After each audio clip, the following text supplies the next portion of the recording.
balik lagi sama gua Nathan dari channel Peluang Bisnis.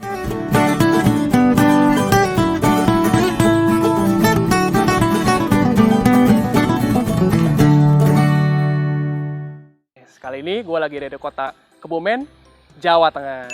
Nah, tepatnya tuh di Desa Bandung Seruni. Nama desanya Desa Bandung, tapi ada di kota Kebumen, Jawa Tengah.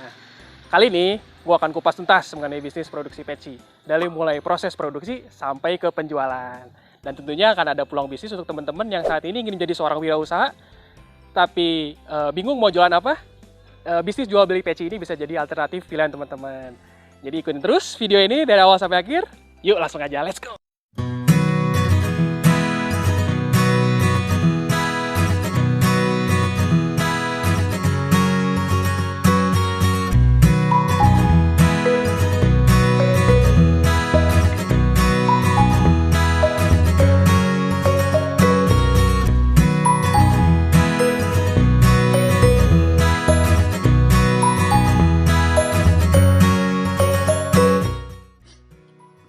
Nah, gue udah sampai di lokasi nih guys.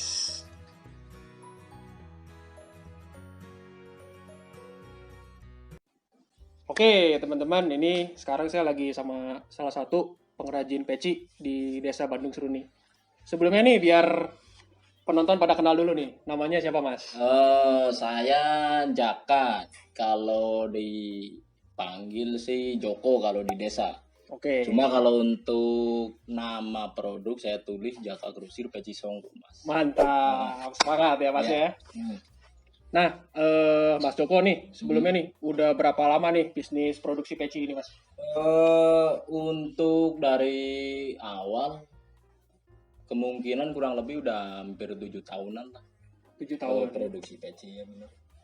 Produksi peci 7 tahun ya. Mantap, udah cukup berpengalaman juga nih, Ya, meskipun masih muda nih, tampilannya milenial nih. Udah tua sih udah.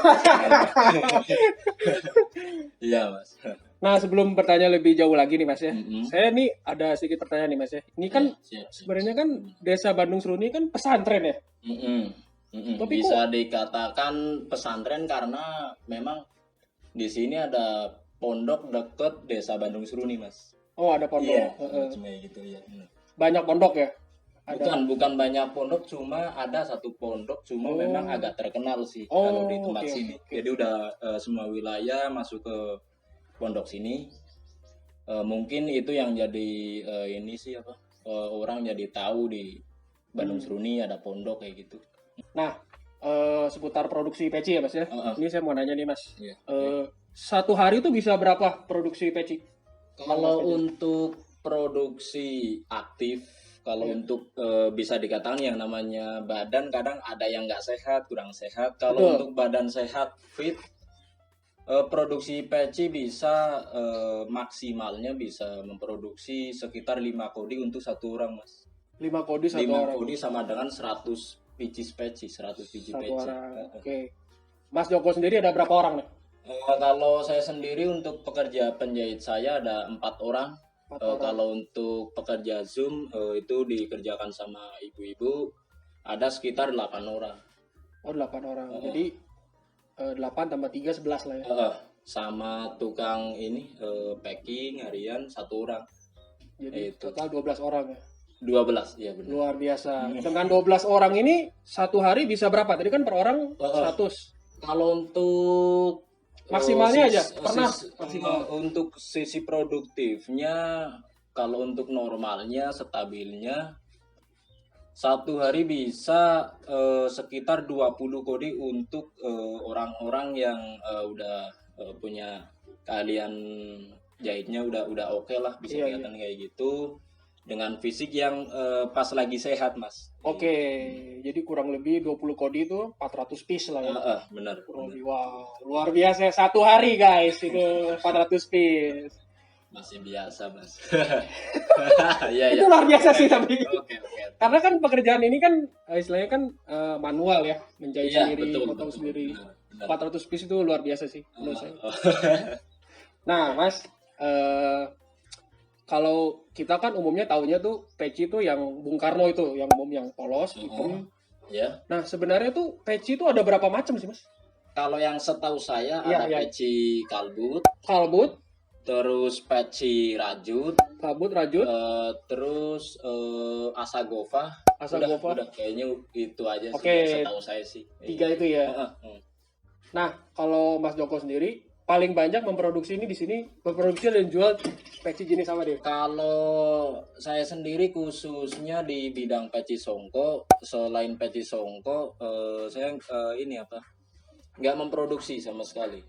Oh. Saya dominan untuk peci songko yang saya produksi. Peci songko berarti yang Bung Karno tadi ya? Iya, Bung Karno tadi. Nah, Mas, pertanyaan seputar penjualan ya. Ya. Pernah nih maksimal 1 bulan menjual berapa piece peci ini? Rekornya nih. Oh, rekornya bisa dikatakan sih kayak gini sih sebenarnya.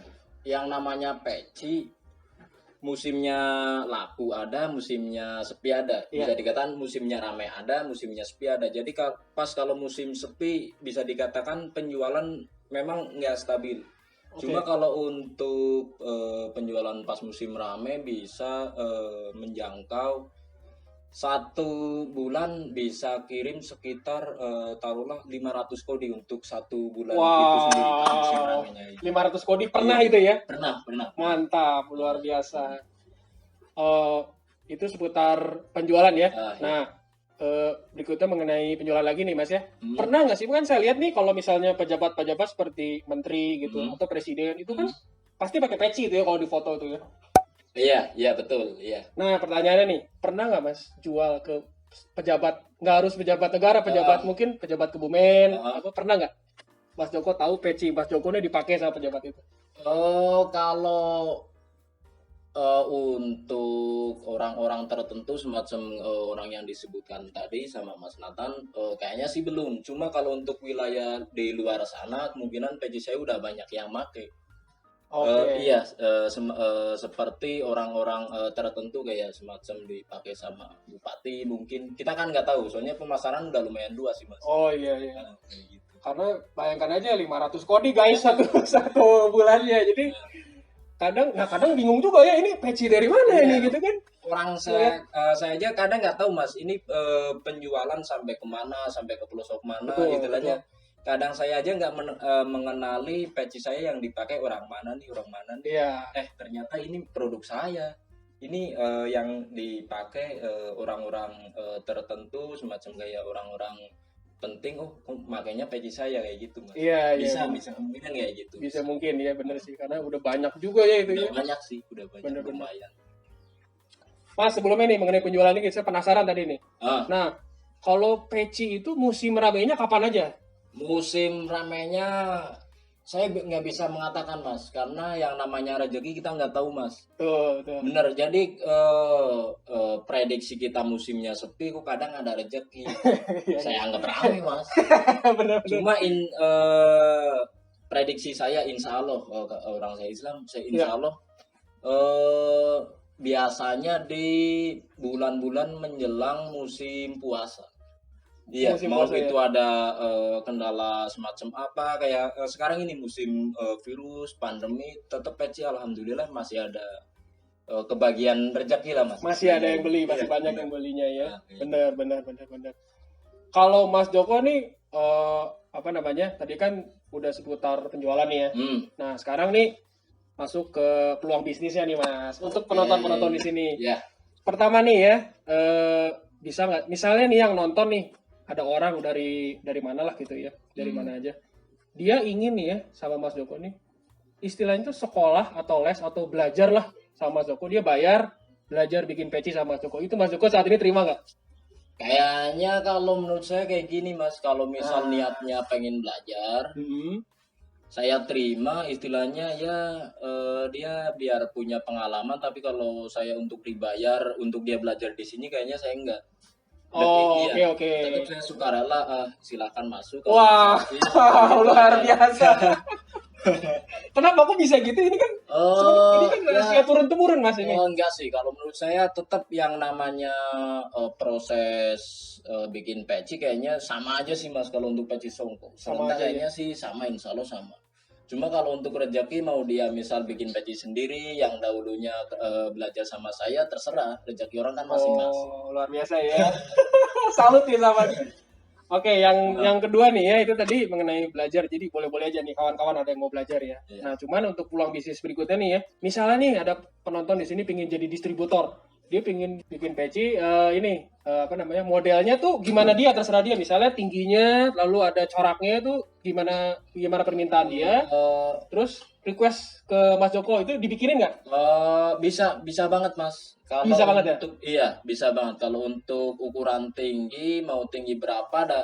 Kalau untuk peci ukuran tinggi biasanya paling rendah itu 7 cm mas. Kalau yang saya bikin, jadi kalau untuk ukuran paling rendah, paling minimal 7 cm, kalau untuk maksimalnya saya 12 cm. Tetap saya bikinin, bisa banget mas. Bisa banget ya? Bisa banget. Itu justru yang paling mantep lah itu ya. Benar. Ya, jadi kalau teman-teman ada yang mau jadi punya ide nih ya, istilahnya peci milenial lah ya, zaman sekarang nih, saya pingin yang tingginya sekian, coraknya sekian, gimana permintaan dia, silakan langsung hubungi Mas Joko nanti. Oke. Saya akan kasih nomornya HP-nya Mas Joko juga di akhir video ini, jadi ikutin aja terus video ini ya. Nah ini karena saya udah berteman sama Mas Joko udah lama juga nih ya. Nah, Mas Joko tuh dulu tuh saya kesini tuh pernah saya lihat dia lagi ngejahit tas. Nah sekarang terima nggak nih? Masih terima nggak jahit yang lain atau sekarang fokus udah peci aja dah? Kalau untuk sekarang Gimana? bukannya sombong mas, kayaknya udah nggak diterima mas. Iya benar. Iya, soalnya saya udah fokus sama peci, saya udah konsisten, punya barang banyak, punya pelanggan peci banyak. Pokoknya untuk usaha yang lain udah saya stop dulu. Mantap. Saya fokus ke peci Songko dulu. Oke. Kayak gitu.